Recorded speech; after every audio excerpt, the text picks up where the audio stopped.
അസ്സലാമു അലൈക്കും. ഞാൻ ഇന്ന് എടുക്കാൻ പോകുന്ന വിഷയം വളരെ ഗൗരവമുള്ളൊരു വിഷയമാണ്. അവസാന കാലഘട്ടത്തിൽ മനുഷ്യർക്ക് വരാനിരിക്കുന്ന പരീക്ഷണത്തെ പറ്റിയിട്ട് 3 ഗ്രന്ഥങ്ങൾ പറയുന്നുണ്ട്.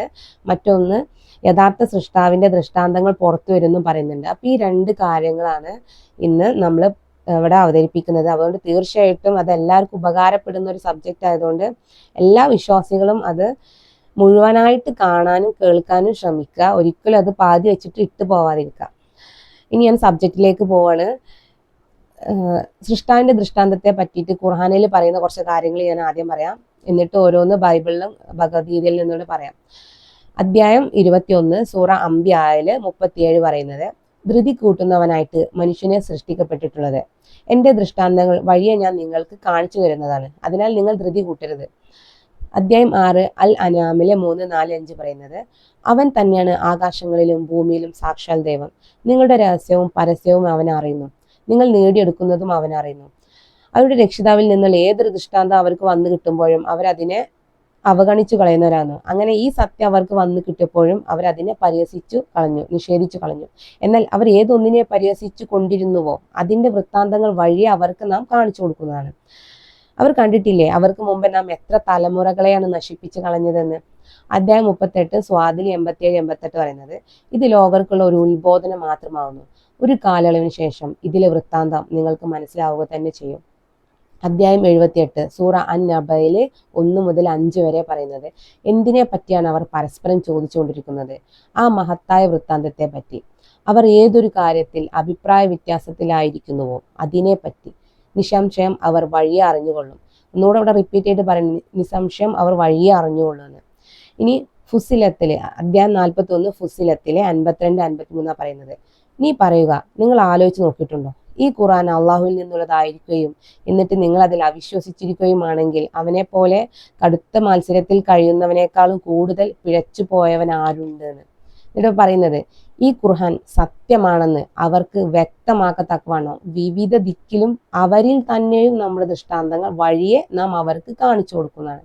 നിന്റെ രക്ഷിതാവ് ഏത് കാര്യത്തിനും സാക്ഷിയാണ് എന്നത് തന്നെ മതിയായതല്ലേ?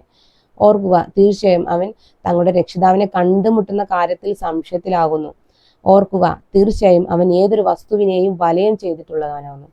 അപ്പോൾ ഈ ഒരു ആയത്തിൽ തന്നെ നമുക്കൊരിക്കലും ഇതിനെ നിഷേധിക്കാൻ കഴിയൂല. കാരണം അവസാന കാലഘട്ടത്തിൽ എൻ്റെ ദൃഷ്ടാന്തം വരും, അതും പുറത്തും വരും, നിങ്ങളെ ശരീരത്തിലും വരും എന്ന് പറയുന്നുണ്ട്. ശരീരത്തിൽ വരുന്നതിനെ പറ്റിയിട്ട് നമ്മൾ മുന്നേ ഓരോ ക്ലാസ്സിൽ നമ്മൾ ചെയ്തു. നമ്മളെ കൈകള്, തല, അതൊക്കെ സൃഷ്ടാവിന്റെ തെളിവുകളാണെന്ന് നമ്മൾ പറഞ്ഞു കഴിഞ്ഞു. ഹൃദയത്തിൽ സൃഷ്ടാവ് വസിക്കുന്നുണ്ട് എന്ന് പറഞ്ഞു. ഇതൊക്കെ 3 ഗ്രന്ഥങ്ങളും സാക്ഷിയുമാണ്. അപ്പൊ ഈ തെളിവുകൾ നിങ്ങളോട് പുറത്തു വരും എന്ന് പറയുന്നുണ്ട്.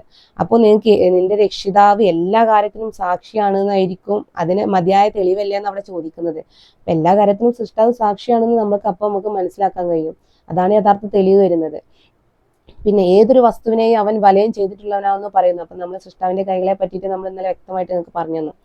അധ്യായം 26 അശ്വാറായിലെ 5 പറയുന്നത്, പരമകാരുണികന്റെ പക്കൽ നിന്നും ഏതൊരു പുതിയ ഉത്ബോധനം വന്നെത്തുമ്പോഴും അവർ അതിൽ നിന്നും തിരിഞ്ഞു കളയുന്നവരാകാതിരുന്നിട്ടില്ല. അങ്ങനെ അവർ നിഷേധിച്ചു തള്ളിയിരിക്കുകയാണ്. അതിനാൽ അവർ ഏതൊന്നിനെ പരിഹസിച്ചു കൊണ്ടിരുന്നുവോ അതിനെ പറ്റിയിട്ടുള്ള വൃത്താന്തം അവർക്ക് വന്നെത്തുന്നതാണ്. അധ്യായം 6 സൂറ അൽ അനാമിലെ 66, 67, നബിയെ, നിന്റെ ജനത ഇത് സത്യമായിരിക്കെ ഇതിനെ നിഷേധിച്ച് കളഞ്ഞിരിക്കുന്നു. പറയുക, നിങ്ങളുടെ മേൽ ഞാൻ ഉത്തരവാദിത്തം ഏൽപ്പിക്കപ്പെട്ടവനല്ല. ഓരോ വൃത്താന്തത്തിനും അത് സത്യമായി പുലരുന്ന ഒരു സന്ദർഭമുണ്ട്, വഴിയെ നിങ്ങൾ അറിഞ്ഞുകൊള്ളും. അപ്പോൾ ഇത് നമ്മുടെയൊക്കെയാണ് പറയുന്നത്. നിന്റെ ജനത ഇത് സത്യമായിരിക്കെ ഇതിനെ നിഷേധിച്ച് കളഞ്ഞിരിക്കുന്നു. ഓരോ വൃത്താന്തത്തിനും അത് സത്യമായി പുലരുന്ന ഒരു സന്ദർഭമുണ്ട്, വഴിയെ നിങ്ങൾ അറിഞ്ഞുകൊള്ളും. അധ്യായം 18 അൽ കഹ്ഫിലെ 101 ആയത്ത്, അഥവാ 101, 105 വരെ, 105, എന്റെ സന്ദേശത്തിന്റെ മുന്നിൽ ആരുടെ കണ്ണുകൾക്കാണോ മൂടി വീണു പോവുകയും അത് കേട്ട് ഗ്രഹിക്കാത്തവൻ ആർക്കാണോ അത് ഗ്രഹിക്കാൻ കഴിയാതാവുകയും ചെയ്തത് അവരത്ര അവിശ്വാസികള്. തങ്ങളുടെ രക്ഷിതാവിന്റെ ദൃഷ്ടാന്തങ്ങളിലും അവനുമായി കണ്ടുമുട്ടുന്നതിലും വിശ്വസിക്കാത്തവരത്ര അവർ. അതിനാൽ അവരുടെ കർമ്മങ്ങൾ നിഷ്ഫലമായി പോയിരിക്കുന്നു. അതിനാൽ നാം അവർക്ക് ഉയർത്തെഴുന്നേൽപ്പിന്റെ നാളിൽ യാതൊരു തൂക്കവും സ്ഥാനവും നിലനിർത്തുകയില്ലാന്ന്. സൂറ അൽ കഹ്ഫിലെ അവസാനത്തെ ആ 10 വരികളിൽ മൊത്തം പറയുന്നത് ഇത് തന്നെയാണ്. കാരണം യഥാർത്ഥ സൃഷ്ടാവിന്റെ തെളിവ് വരുമെന്നും അത് വിശ്വസിക്കാത്തവർ നരകാണെന്നും അവര് വിശ്വസിക്കാത്തവരുടെ കർമ്മങ്ങൾ ഒറ്റടിക്ക് ഇല്ലാതായി പോയി എന്നാണ്. അവരാണ് നഷ്ടപ്പെട്ടവർ അല്ലെങ്കിൽ നഷ്ടക്കാരെന്നൊക്കെയാണ് അവിടെ പറയുന്നത്. അധ്യായം 2 അൽ ബക്കറയിലെ 37-38 പറയുന്നുണ്ട്. നാം പറഞ്ഞു, നിങ്ങൾ എല്ലാവരും അവിടെ നിന്ന് ഇറങ്ങിപ്പോവുക. എന്നിട്ട് എൻ്റെ പക്കൽ നിന്നുള്ള മാർഗദർശനം നിങ്ങൾക്ക് വന്നെത്തുമ്പോൾ ആ മാർഗദർശനം ആരാണോ പിൻപറ്റുന്നവർ, ആരാണോ അവർ ഭയപ്പെടേണ്ടതില്ല, അവർ ദുഃഖിക്കേണ്ടി വരികയുമില്ല. അവിശ്വസിക്കുകയും നമ്മുടെ ദൃഷ്ടാന്തങ്ങൾ നിഷേധിച്ച് തള്ളുകയും ചെയ്യുന്നവരാരോ അവർ നരകവാസികളായിരിക്കും, അവർ അതിൽ നിത്യവാസികളുമായിരിക്കുന്നു. അപ്പൊ യഥാർത്ഥ സൃഷ്ടാവിന്റെ ദൃഷ്ടാന്തങ്ങൾ വരുന്ന വിശുദ്ധ ഖുർആനിൽ ഒരുപാട് പറയുന്നുണ്ട്. ഇതൊക്കെ വന്നു കഴിഞ്ഞാൽ അത് വിശ്വസിക്കാത്തവരൊക്കെ നരകത്തിലാണെന്ന് അടിയുറപ്പിച്ച് പറയുന്നുണ്ട് ഖുർആൻ. അപ്പൊ അതുകൊണ്ട് തന്നെ ഇതിനെ പറ്റി നിങ്ങൾ ആയത്തിൽ പഠിക്കാൻ ശ്രമിക്കുക. മറ്റൊന്ന്, ഇനി ഭഗവത്ഗീതയിൽ എന്താണ് ഈ ദൃഷ്ടാന്തത്തെ പറ്റി പറയുന്നത് നമുക്ക് നോക്കാം. അധ്യായം 18 മോക്ഷ സന്യാസ യോഗ, വാക്യം 68-69. ഹേ അർജുന, ഈശ്വരൻ മായാൽ യന്ത്രത്തിൽ വെച്ചിരിക്കുന്ന വസ്തുക്കളെ എന്ന പോലെ സർവ്വജീവികളെയും പ്രവർത്തിപ്പിച്ചുകൊണ്ട് അവരുടെ എല്ലാം ഹൃദയത്തിൽ വസിക്കുന്നുണ്ട്. ഇപ്രകാരം രഹസ്യങ്ങളിൽ വെച്ച് ഏറ്റവും രഹസ്യമായ ജ്ഞാനം ഞാൻ നിനക്ക് ഉപദേശിച്ചു കഴിഞ്ഞു. അതിനെക്കുറിച്ച് പൂർണ്ണമായി വിചിന്തനം ചെയ്ത് നീ ഇച്ഛിക്കുന്നത് പോലെ ചെയ്യുക.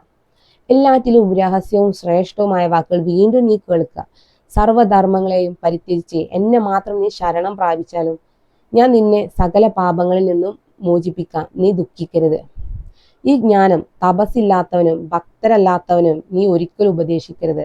കേൾക്കുവാൻ ഇച്ഛയില്ലാത്തവരും എന്നെ നിരസിക്കുന്നവനും ഇത് പറഞ്ഞു കൊടുക്കരുത്. എൻ്റെ ഭക്തന്മാർക്ക് ആരാണോ ഇത് പറഞ്ഞു കൊടുക്കുന്നത്, മനുഷ്യരിൽ അവനേക്കാളും പ്രിയം ചെയ്തവനായി വേറൊരാളും ഉണ്ടായിരിക്കില്ല. ശ്രദ്ധയോടും അസൂയയില്ലാതെയും യാതൊരുവനാണോ ഇത് കേൾക്കുന്നത്, അവൻ മുക്തനാവുകയും പുണ്യകർമ്മം ചെയ്തവർ പ്രാപിക്കുന്ന ശുഭലോകങ്ങളെ പ്രാപിക്കുകയും ചെയ്യും.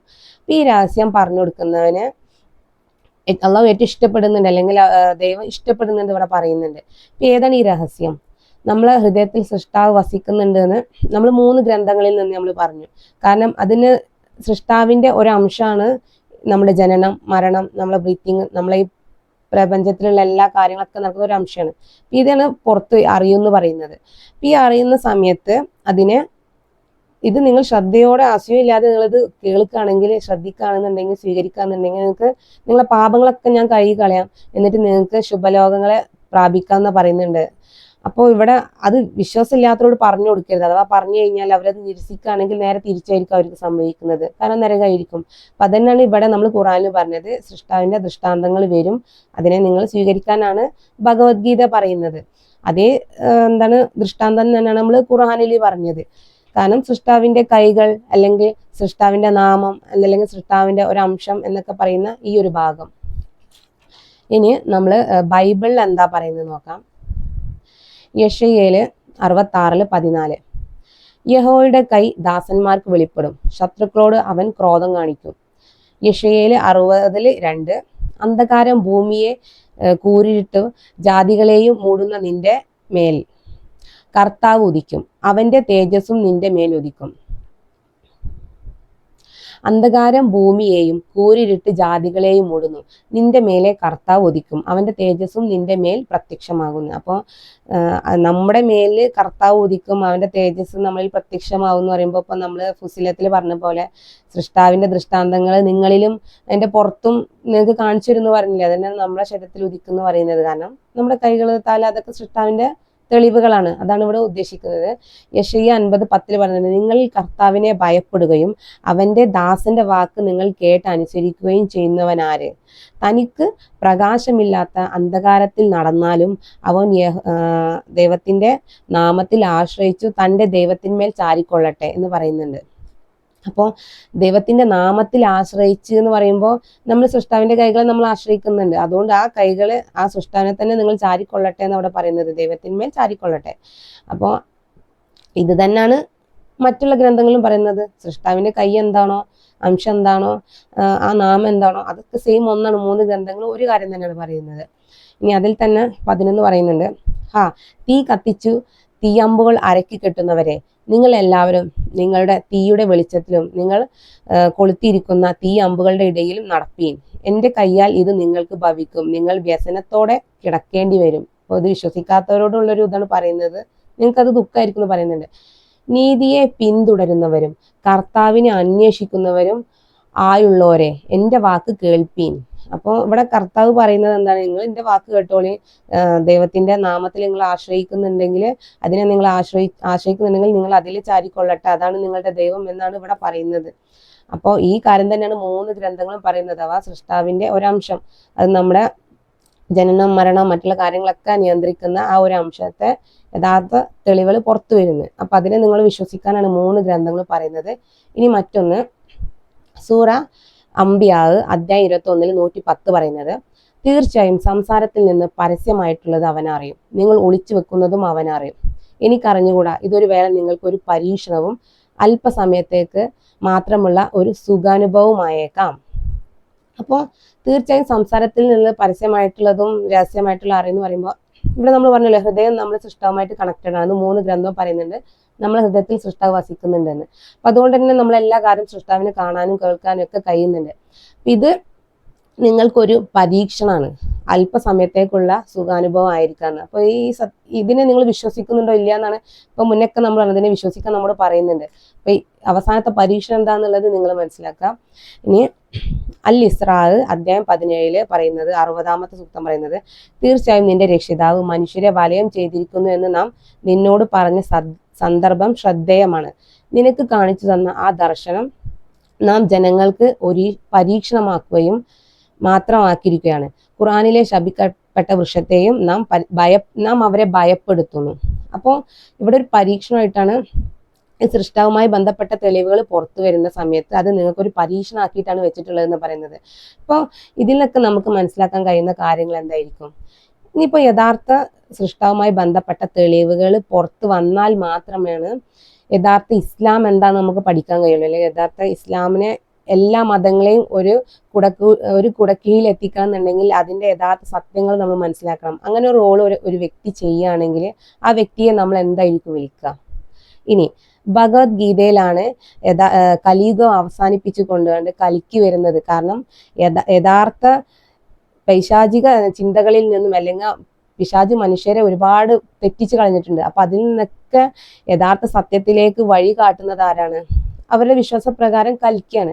അപ്പൊ ഈ കാര്യങ്ങളൊക്കെ നടക്കുന്ന സമയത്ത് ഇവിടെ കലിയുഗം അവസാനിക്കാണ്. കാരണം പിശാച് അവിടെ തോറ്റു പോവാണ്. യഥാർത്ഥ സത്യങ്ങൾ കൊണ്ടുവന്നു കഴിഞ്ഞാല് അവിടെ ആ വ്യക്തിക്ക് അവിടെ റോളുണ്ട്. എന്ന പോലെ ഇനി ബൈബിളിലേക്ക് പോവാന്നുണ്ടെങ്കിൽ ഇപ്പോൾ യഥാർത്ഥ സത്യങ്ങൾ മനസ്സിലാക്കി കഴിഞ്ഞാല് അവിടെ മനുഷ്യനും ദൈവവും തമ്മിൽ വേറെ തന്നെ ആയിരിക്കും. കാരണം ദൈവത്തിന് ഒരു പുത്രൻ ഉണ്ട് എന്ന് ഒരിക്കലും പറയാൻ കഴിയില്ല. കാരണം ദൈവം എന്താന്നുള്ളത് നമ്മൾ മനസ്സിലാക്കി കഴിഞ്ഞാല്.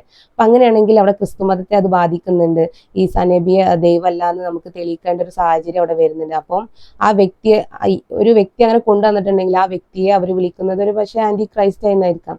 അപ്പൊ ഇങ്ങനെയൊക്കെ ഒരുപാട് കാര്യങ്ങൾ അവസാന കാലഘട്ടത്തിൽ സംഭവിക്കാനുണ്ട്. അപ്പോൾ തീർച്ചയായിട്ടും നിങ്ങളിത് മനസ്സിലാക്കാം. നമ്മളൊക്കെ ഉസ്താദുമാർ പറഞ്ഞു തന്ന പല കാര്യങ്ങളിലും നമുക്ക് ഉപമയിലൂടെ ആയ കാരണം നമുക്ക് ഒരുപാട് തെറ്റുകൾ സംഭവിച്ചിട്ടുണ്ട്. ഇവിടെ 3 ഗ്രന്ഥവും യഥാർത്ഥ സൃഷ്ടാവിന്റെ തെളിവാണ് വരുന്നു പറയുന്നത്. നമ്മളൊക്കെ മനസ്സിലാക്കി വെച്ചത് എന്തായിരുന്നു ഇത്ര കാലം വരെ? അഥവാ ഇങ്ങനെ തെളിവ് യഥാർത്ഥത്തിൽ വന്നു കഴിഞ്ഞാല് എല്ലാവരും അത് വിശ്വസിക്കുന്നതിൽ എന്താ ഉറപ്പുള്ളത്? കാരണം ഇങ്ങനെയാണെങ്കിൽ അവർ വിചാരിക്കൽ എന്താ, ഞാനത് വിശ്വസിക്കാൻ പാടില്ല എന്നാ വിചാരിക്കല്. അങ്ങനെ അഥവാ വിശ്വസിക്കാതായി പോയി കഴിഞ്ഞാൽ അവനക്ക് നരകം എന്നുള്ളത് ഉറപ്പാണ്. അപ്പൊ അതുകൊണ്ട് യഥാർത്ഥത്തിൽ ഈ യഥാർത്ഥ സത്യങ്ങളെ നമ്മൾ മനസ്സിലാക്കാൻ നമ്മൾ കഴിയണം. ഇല്ലാന്നുണ്ടെങ്കിൽ നമ്മളെ ജീവിതം അത് വേസ്റ്റ് ആയി പോവാണ്. അസ്സലാമു അലൈക്കും. തീർച്ചയായിട്ടും നിങ്ങൾ മറ്റുള്ളവർക്ക് ഈ അറിവ് നിങ്ങൾ ഷെയർ ചെയ്യണം.